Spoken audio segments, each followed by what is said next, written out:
J'ai donc eu l'occasion à la conférence 4e donc de Belgrade de présenter le nouveau modèle économique qu'on a retenu donc pour le site du Temps, donc letemps.ch.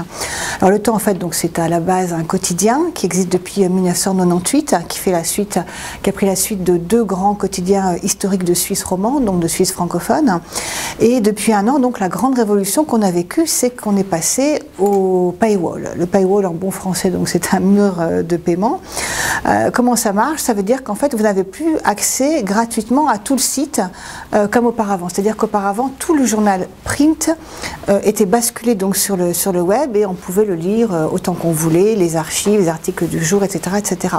Depuis un an on a décidé qu'en fait la qualité se payait sur le web également, qu'il n'y avait pas de raison que les abonnés print financent finalement les internautes, et donc on a rendu finalement le paiement obligatoire. Alors avec quelques nuances, puisqu'en fait si vous êtes inscrit, vous pouvez toujours avoir accès à 10 articles par mois sans payer, donc 10 articles gratuits. C'est un petit peu le modèle aussi qu'ont retenu le New York Times et puis le Financial Times.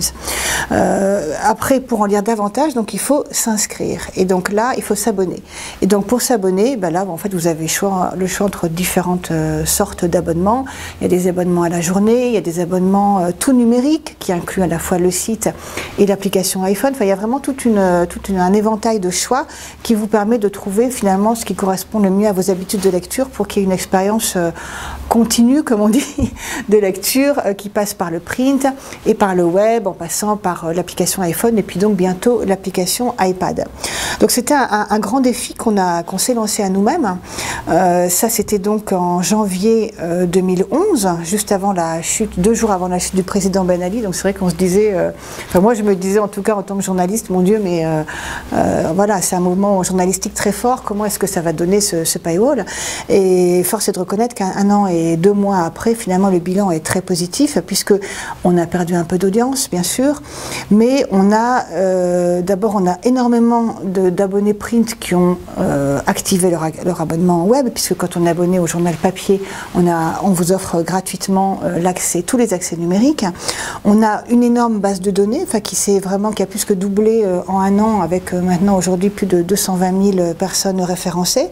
Et donc cette base de données, elle est extrêmement appréciable pour nous, d'abord parce que ça nous intéresse quand même de savoir qui sont nos lecteurs, et aussi donc pour effectivement les agences publicitaires, les marques qui travaillent activement finalement avec nous. Elles permettent de mieux cibler finalement quelle est l'audience de notre média.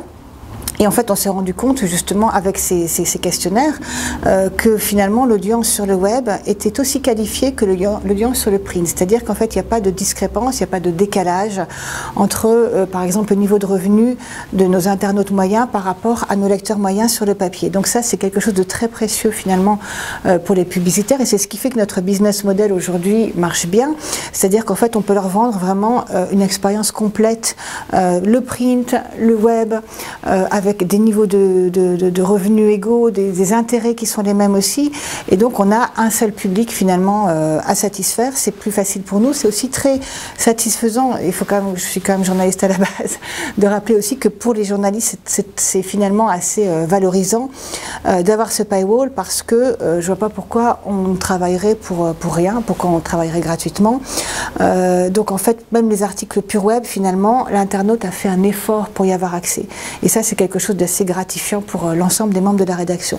Une dernière chose, mais vous l'aviez probablement deviné, la rédaction du Temps, bien sûr, est une rédaction intégrée, ce qui veut dire qu'en fait, on travaille indifféremment pour le print et pour le web, et c'est peut-être aussi finalement une des clés de la réussite, en tout cas jusqu'ici, de ce nouveau business model qu'encore une fois, on a un peu les pionniers finalement à apporter, et je sais que j'ai eu beaucoup de questions parce qu'effectivement, c'est un modèle qui retient l'attention.